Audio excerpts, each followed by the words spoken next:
18 தர்பார். வந்துட்டாயா. வணக்கம் மக்களே, இது நியூஸ் 18 தர்பார். இன்னைக்கு உலக தொலைக்காட்சி தினமா. தொலைக்காட்சி இன்றியமையாத ஒரு விஷயம்னு நம்ம எல்லாருக்குமே தெரியும். அதனால தான் நான்லாம் உங்கள் வீட்டுக்குள்ளே சர்ன்னு வந்து நான் வாட்டுக்கு பேசிக்கிட்டே இருக்கேன், நீங்கள் வாட்டுக்கு கேட்டுக்கிட்டே இருக்கீங்க.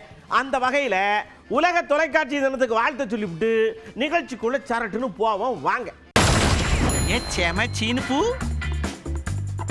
சமசீனமாக்குள்ள நாகூரில் தர்காவில் கந்தூரி திருவிழா நடக்குங்க. அந்த கந்தூரி திருவிழாவில் இந்துக்கள் முஸ்லீம்கள் எந்தவித பாகுபாடும் இல்லாமல் தேரை பிடிச்சி இழுக்கிறது என்ன, ஸ்வீட்டை பிடிச்சி கொடுக்கறது என்ன, அப்படியே சாப்பாடு எடுத்து ஊட்டி விடுறது என்ன, ஐயோ நமக்கு இந்த பிரியாணி கிடைக்காதான்னு ஏங்குறது என்ன, ஏகத்துக்கும் ஒத்துமை இருக்குங்க. பார்த்து கண்ணு வெட்டுற போது.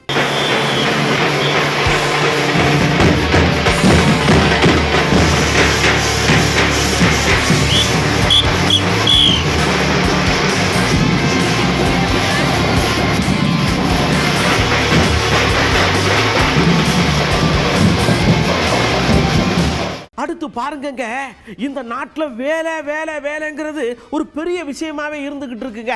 ஏகப்பட்ட பேர் படிச்சுட்டு சரட்டுன்னு வெளியில வாராங்கல்ல. ஒரு இடத்துல சூ கம்பெனியில் 52 போஸ்ட் தாயா இருக்குன்னு சொல்லியிருக்காங்க. சேர்ந்துட்டாங்கல்ல 5000 பேர். என்னையே கொடுங்க உனக்கு கொடுங்கன்னு. இப்போ அந்த கம்பெனிக்காரங்க எப்படி வேலைக்கு ஆளை பில்டர் பண்ண போறாங்கன்னு தான் தெரியல.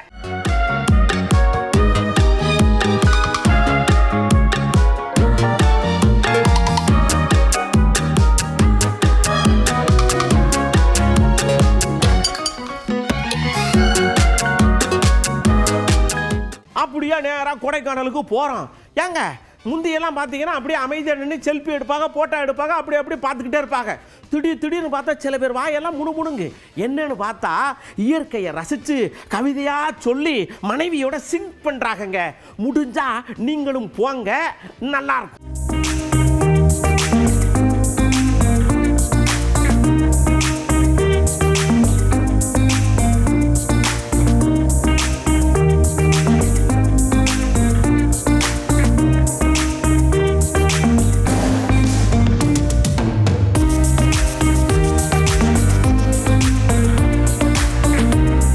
அப்படியே நேராக வாணியம்பாடிக்கு ஒரு ஐயா கையில் லெட்டரை வச்சுக்கிட்டு வாயில அடிக்காத ஒரே நேரம் ஓடியாரு.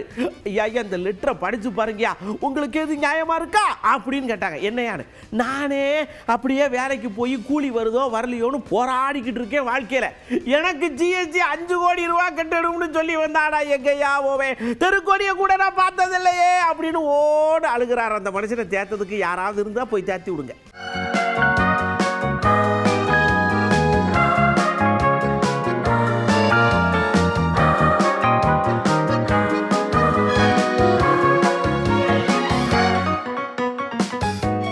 அப்படியே இந்த எஸ்ஐஆர் விவகாரம் நாடு முழுக்க பத்திக்கிட்டு எரியுது. பீகார் மாதிரி எங்கேயும் நடந்துடக்கூடாதுன்னு தமிழ்நாடு ஊப்பி மாப்பின்னு எல்லா இடத்துலையும் பயங்கரமாக டைட் பண்ணுறாங்க. அதில் வாரணாசியில் அகிலேஷ் யாதவ் ரொம்ப டைட் பண்ணுறாரு. ஏன்னா அங்கே தானே பிரதமர் ஜெயிச்சாரு.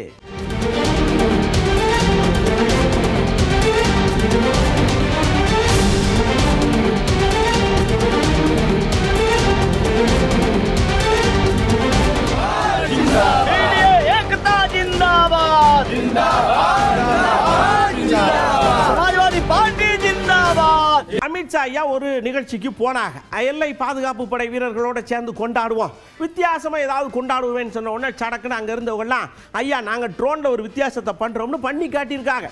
ட்ரோன்ல அப்படி பத்த வச்சு அப்படி சுத்த விட்டா மூவர்ண கொடி அப்படியே சர்ன்னு சுத்தி அப்படியே ஒரு காம்பவுண்ட் மாதிரி எழுப்புற மாதிரி இருக்குங்க. பார்த்த உடனே அமித்ஷாவுக்கு பயங்கர ஹாப்பி.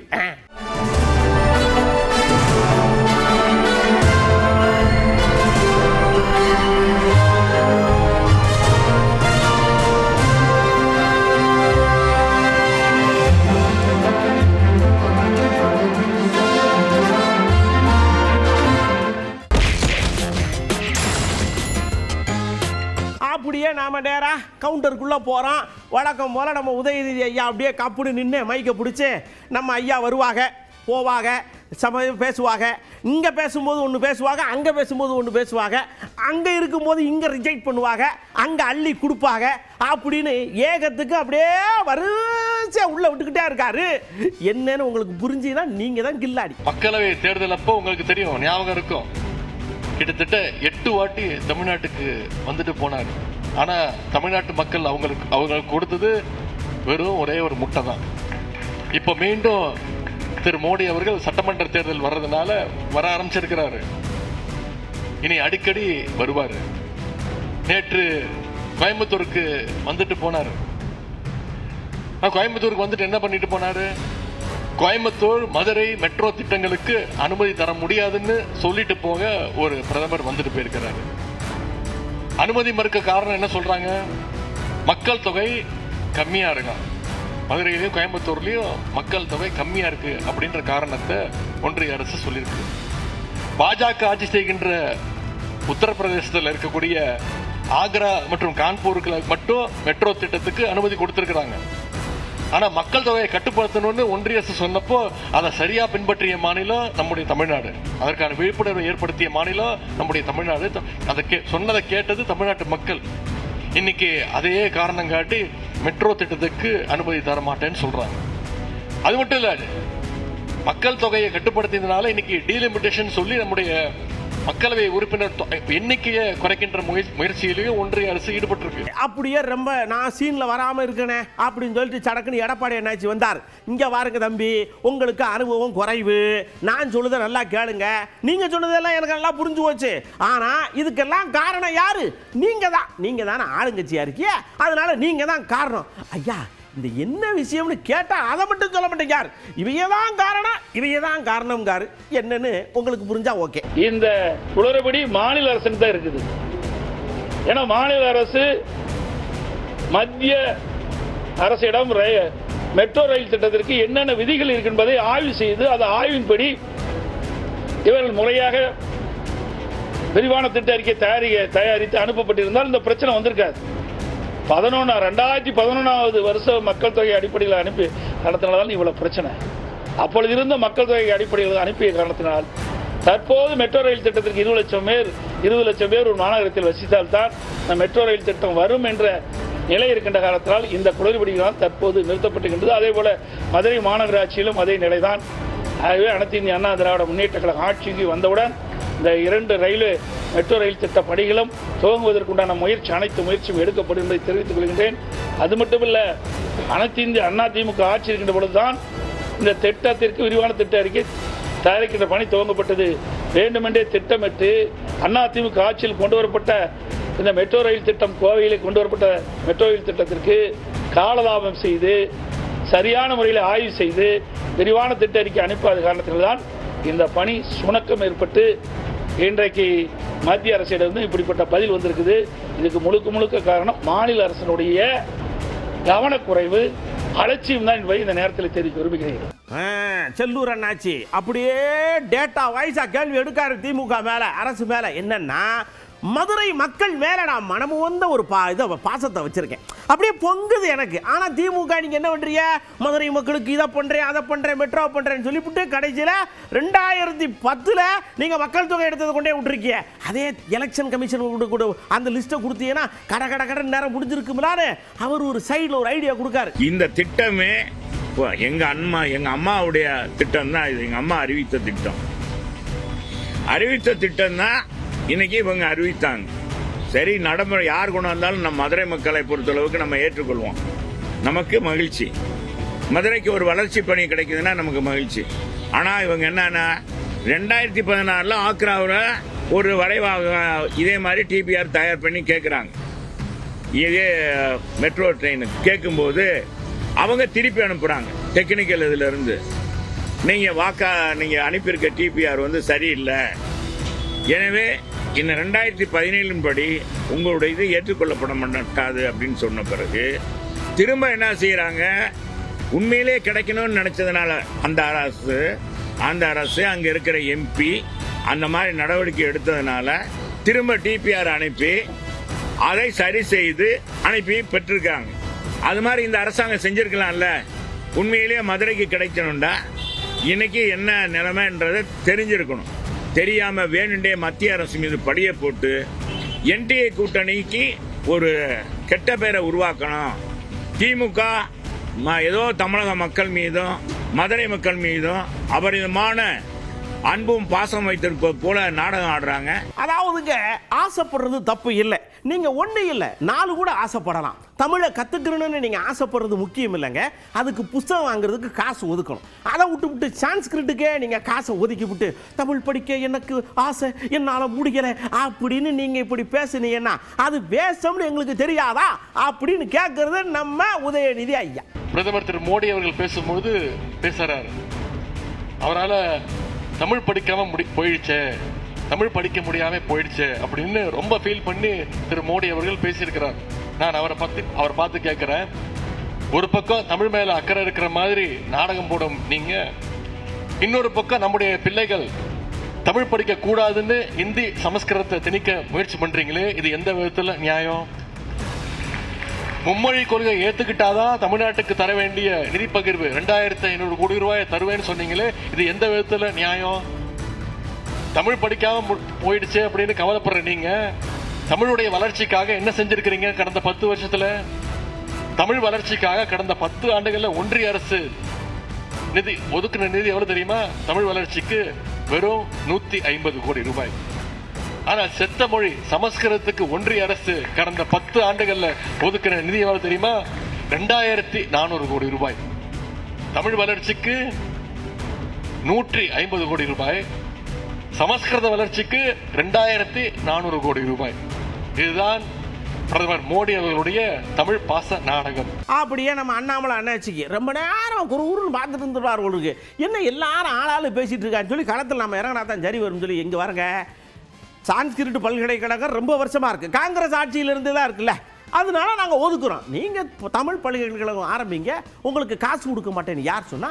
வாங்க எங்கள் வீட்டில் வந்து நில்லுங்க, வாங்கி தர்றோம் அப்படின்னு சொல்லுதாருல. அதிகமான சமஸ்கிருத பல்கலைக்கழகங்கள் முதல்ல இருந்து இருக்கு. நாம எதையும் திறக்கல. கடந்த 10 ஆண்டுகள்ல நம்ம புதுசா எத்தனை பல்கலைக்கழகத்தை திறந்திருக்கிறோம் நீங்க பாருங்க. காங்கிரஸ் ஆட்சி காலத்திலிருந்து இருக்கக்கூடிய சமஸ்கிருத பல்கலைக்கழகங்கள் தமிழை விட அதிகமா இருக்கு. அதனால் நிதி அதிகமா போகுது. இன்னைக்கு முதலமைச்சர் அவர்கள் ஏன் சொல்லக்கூடாது, இந்தியால எல்லா மாநிலத்திலும் 10 தமிழ் பல்கலைக்கழகத்தை திறக்கிறோம்னு சொல்லட்டும். நாங்க எம்எச்ஆர்டி எடுத்துட்டு போறோம், நாங்க பேசுறோம், தமிழ் யூனிவர்சிட்டி ஓபன் பண்ணலாம், ஃபண்டிங் அடுத்த வருஷம் கிடைக்கும். தமிழ் பல்கலைக்கழகத்தையும் திறக்க மாட்டாங்க, அதற்கான முயற்சி எடுக்க மாட்டாங்க. தமிழ்நாட்டுக்குள்ளேயும் தமிழ் பல்கலைக்கழகம் ஒண்ணு வச்சிருக்கோம், அதையும் 2-3 ஆக்க மாட்டாங்க. அப்படி இருக்கும் பொழுது எப்படி மத்திய அரசு நிதி கொடுக்கும்? முதலமைச்சர் அவர்களை நாங்க தடுத்தமா? தஞ்சாவூர்ல தமிழ் பல்கலைக்கழகம் இருக்கு, கோயம்புத்தூர்ல ஓபன் பண்ணுங்க, மதுரையில் ஓபன் பண்ணுங்க, நாகர்கோவில் ஓபன் பண்ணுங்க, நாங்க வேண்டாம் என்று சொன்னோமா? தமிழ் பல்கலைக்கழகங்களுக்கு பணம் வரும். பல்கலைக்கழகங்களே இல்லாம இருந்தா எப்படி பணம் வரும்? அதனால் அதை தாண்டி இன்னைக்கு உதயநிதி ஸ்டாலின் அவர்கள் இன்னொரு தவறையும் பண்றாங்க. அவருக்கு சமஸ்கிருதம் தெரியுமா? தெரியாது. அவருக்கு ஹிந்தி தெரியுமா? தெரியாது. அவருக்கு தமிழ் மட்டும் தெரியும். அப்படி இருக்கும் பொழுது இன்னொரு மொழியை செத்துப்போன மொழி என்று சொல்வதற்கு நமக்கு என்ன உரிமை இருக்கு? அப்படியே நீங்க இவ்வளவு அடிச்சுக்கிறலாம் ஒன்றும் தேவையில்லைங்க. உங்களுக்கு ஒரு சூப்பர் ஐடியா தாரேன், ஜொலூஜன் தாரேன். அந்த ஜொலூஜனை எடுத்து நீங்க வச்சு ஏன்னா எல்லாம் முடிஞ்சு வச்சுருந்தாரு நம்ம கிருஷ்ணசாமி ஐயா. என்னையான்னு கேட்டோம், பீகார் மாடல் இருக்கு இல்லையா, அப்படியே தூக்கி வந்து தமிழ்நாட்டில் நச்சுன்னு வைங்க, எல்லாம் சால்வ் அப்படின்னு அப்படி டாப்னு உட்கார்றாரு. தமிழ்நாட்டுடைய அரசியல் சூழ்நிலைக்கு ஏற்ப இட் இஸ் அமைச்சரவையில் பங்கு. அதே போல அடிப்படையில் நீங்க ஆட்சிக்கு வரணும்னா ஏதாவது சரியான கொள்கை. பழைய இதெல்லாம் வந்து புருடாலாம் எடுபடாது. 1000 கொடுக்குற, 2000 கொடுக்குற, 3000 கொடுக்குற, பொங்கலுக்கு 5000 அதெல்லாம் எடுபடாது. தமிழ்நாட்டில் இன்னைக்கு இருக்கிற மிக முக்கியமான பிரச்சனை, தமிழ்நாட்டு மக்கள் வந்து பாதிக்கப்படக்கூடியது மதுவால். எனவே பூரண மதுவிலக்கு நீ அமல்படுத்துறீங்களா இல்லையா, அந்த கொள்கையில தெளிவு வேணும். அது வந்து மிக முக்கியமானது. அடுத்தது வந்து கூட்டணி அமைச்சரவை உண்டா இல்லையா, இந்த 2 விஷயம் தான் தமிழ்நாட்டில் பேசப்படக்கூடிய 2020 சட்டமன்ற தீர்மானிக்கும். எடப்பாடி என்னாச்சு வந்தார், அப்படியே கையை மூடிக்கிட்டு இங்க இருங்க, நான் கரடியா கத்துனேன், நீங்க யாராவது காதல் வாங்கினீங்களா? இப்போ வந்து மத்திய அரசு நீங்க 18% 22% கொடுங்க, அதை கொடுங்க, இதை கொடுங்கன்னா என்ன பண்ணுவாங்க அவங்க அப்படின்னு முறைக்காரலாம். அதாவது இன்னும் எனக்கு முழு விவரம் தெரியல, விவரம் தெரியாத நான் பதில் சொல்ல முடியும். ஏன்னா என்ன காரணத்தை காட்டி இவர்கள் நிராகரித்தால் என்ற விளக்கம் இதுவரைக்கும் அறிவிக்கல.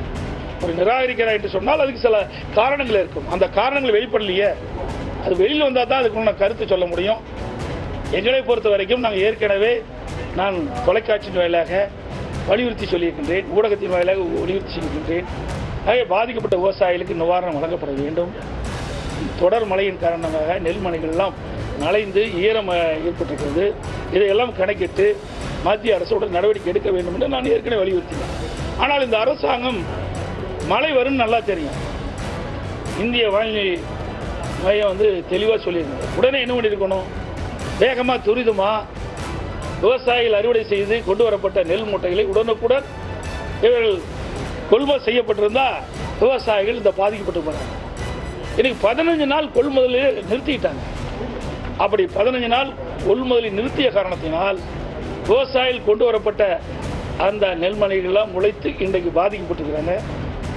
ஆகவே ஒவ்வொரு ஆண்டும் இந்த அரசாங்கம் வந்த பிறகு இப்படிப்பட்ட ஒரு அவல நிலைக்கு விவசாயிகள் தள்ளப்பட்டு என்பது ஒரு சோதனையான வேதனையான என்பதை இந்த வேதனை அளிக்கிறது என்பதை இந்த நேரத்தில் தெரிவிக்கிறேன். அடுத்து பாருங்க, நம்ம நயினாராயணாச்சி வந்தார். இங்க பாருங்க, எதிர்கட்சிக்கு நான் பரபரன்னு குறைஞ்சிக்கிட்டே தான் இருப்போம். நீங்க அதை பொறுத்துக்கிட்டு பதில் சொல்லித்தான் ஆகணும், வேற வழி இல்லை. ஏன்னா சிஸ்டம் அப்படி.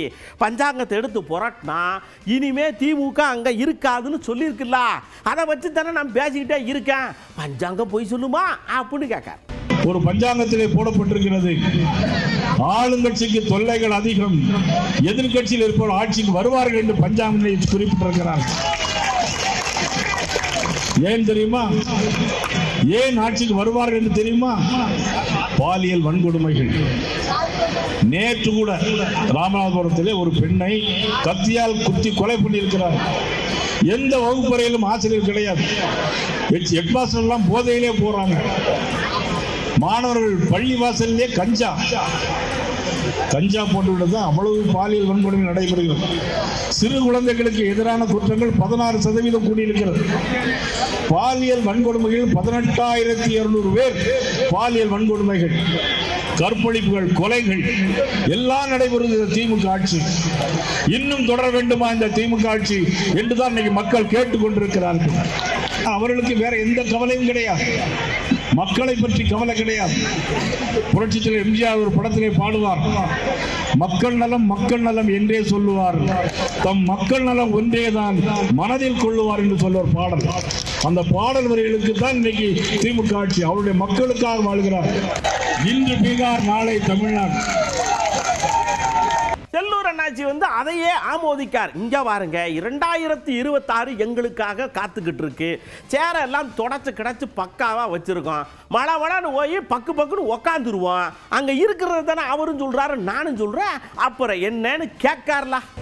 ஒரு தடவைக்கு மறுமுறை திமுக வந்தது இல்லை இல்ல, என்ன சொல்றீங்க? வரலாறு முக்கியம்ப்பா. ஏன்னா வரலாறு முக்கியம் இல்ல, என்ன சொல்றீங்க? வரலாறு முக்கியம் இல்ல. இதுவரைக்கும் திமுக ஆண்டது திரும்ப ஆண்டதாக இல்லை. புரட்சி தலைவர் எம்ஜிஆர் திமுக இருக்கும் வரைக்கும் ஆண்ட கட்சி ஆண்டிருக்கு. ஆனா அதுக்கு என்னைக்கு தலைவர் அந்த திமுக இருந்து கலைஞரால் விளக்கப்பட்டாரோ, தலைவர் அண்ணா திமுக தொடங்கினாரோ, அதுல இருந்து ஒரு முறைக்கு மறுமுறை வந்ததில்லை. அது வரலாறு ரொம்ப ரொம்ப முக்கியம் தமிழகத்துல. நம்ம எப்பவுமே வரலாறு தான் பேசுவோம். என்ன சொல்றீங்க? நம்ம வரலாறு முக்கியம். அப்படியே நம்ம முன்னாள் ஆசிரியர் இப்போ சபாநாயகர் அப்பாவையா வந்தாங்க. நீங்கள் குடியரசுத் தலைவராக இருக்கலாம் அல்லது ஆளுநராக இருக்கலாம், யாராக வேணாலும் இருங்க. உச்சநீதிமன்றம் என்ன சொல்லிச்சோ அதுபடி நடந்துக்கிடுங்க. சும்மா எங்களால் கோர்ட்டுக்கு இதுக்கு அலைஞ்சிக்கிட்டே இருக்க முடியாது அப்படின்னு அழகாக டியூஷன் எடுக்கார். 5 நீதியரசர்கள் சொன்னதில் அவங்க என்ன சொல்லியிருக்காங்க, உச்ச நீதிமன்றம் உங்களுக்கு வந்து காலக்கெடு கொடுக்கறதுக்கு எங்களுக்கு ரைட் இல்லை. யார் ரைட் இல்லைன்னா இந்திய அரசியலமைப்பு சட்டத்தில் அதை சொல்லலை. as soon as possible சொல்லியிருக்கு, அவ்வளோதானே. அதை நீங்கள் காலக்கெடு 1 மாதம் 2 மாதம் இது யதார்த்தமாக சொல்ல, எவ்வளவு சீக்கிரமாக வேணுமோ அவ்வளோ சீக்கிரமாக அதை பண்ணி கொடுக்காங்க. 1 மாதமோ 3 மாதத்துக்குள்ளே பண்ணி கொடுங்கன்னு ஒரு சஜஷனான தீர்ப்பு. அதை காலக்கெடுன்னு நாங்கள் சொல்ல முடியாது. ஏன்னா கான்ஸ்டியூஷன்ல அது இல்லைன்னு சொல்லியிருக்காங்க. அவ்வளோதான். அந்த 10 மசோதாக்களுக்கு கொடுத்துருக்கக்கூடிய அங்கீகாரத்தை என்ன செய்ய முடியாது யாராலையும். அது வந்து என்ன செல்லாது அப்படின்னு சொல்லி அதை ரிவர்ஸ் ஆகி இன்னும் கவர்னர் முடிவெடுங்கன்னு அனுப்பல. கவர்னரையும் சொல்லியிருக்காங்க, நீங்கள் வந்து எவ்வளோ ஏழியராக கொடுக்கணுமோ கொடுங்க, திரும்பவும் நீங்கள் வந்து அப்படி பண்ணலைன்னா நீதிமன்றம் வாங்கன்னு தான் 5 பேரும் சொல்லியிருக்காங்க. அப்போ என்ன ஒரு இன்னும் தவறு பண்ணக்கூடாதுங்கிறத சுட்டி காட்டுறாங்கல்ல மறைமுகமா. அதுதான் அவங்களுக்கு தான் அது ஆளுநருக்கு தான் சொல்லியிருக்காங்க. அப்படியே நேராக உஷாருக்குள்ளே போகிறோம். வழக்கம் போல் பீகாரில் தான் சாமான் வாங்க வரணும்னா சாமான் தானே வாங்க வரணும். அவங்க சாமான் வாங்க வரல. நேராக கல்லாப்பட்டியை தானே குறி வச்சுருந்துருக்காங்க. மழை வந்தாங்க, துப்பாக்கி கட்டாங்க, எல்லாத்தையும் வலிச்சு எடுத்துட்டு போயிட்டே இருக்கிறாங்க. ஆமாம், உங்களுக்கெல்லாம் எப்படியா துப்பாக்கி கிடைக்கு? இதை நீங்கள் யாருமே கண்ட்ரோல் பண்ணவே மாட்டீங்களா?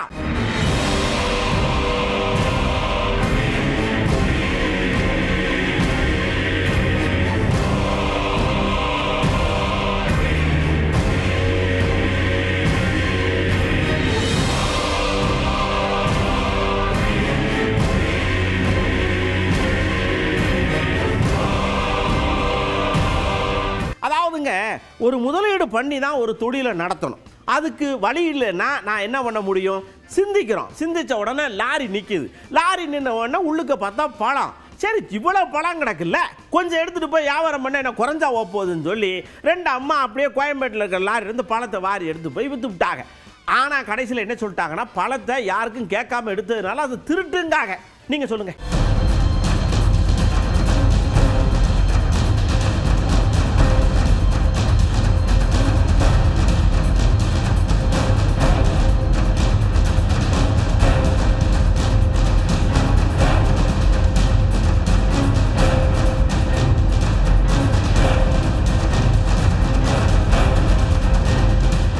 ராஜஸ்தானுக்கு போகிறோம்.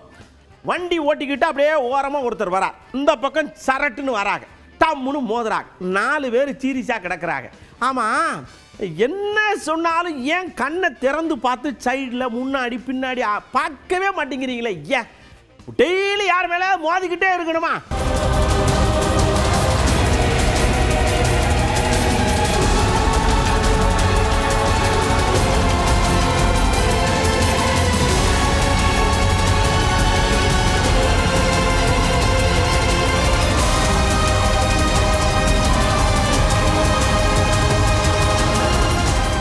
பார்த்த விஷயங்கள் எல்லாம் உங்களுக்கு பிடிச்சிருந்தது இல்லையா? அடுத்த தர்பார்ல ஏகப்பட்ட விஷயத்தோட நான் உங்களை சந்திக்கிறேன். அதுவரை உங்களிடமிருந்து அன்போடு விடைபெற்றுக் கொள்வது உங்கள் அன்பு நண்பன் எழில். வணக்க மக்களே. 18 தர்பார் வந்துட்டாயா.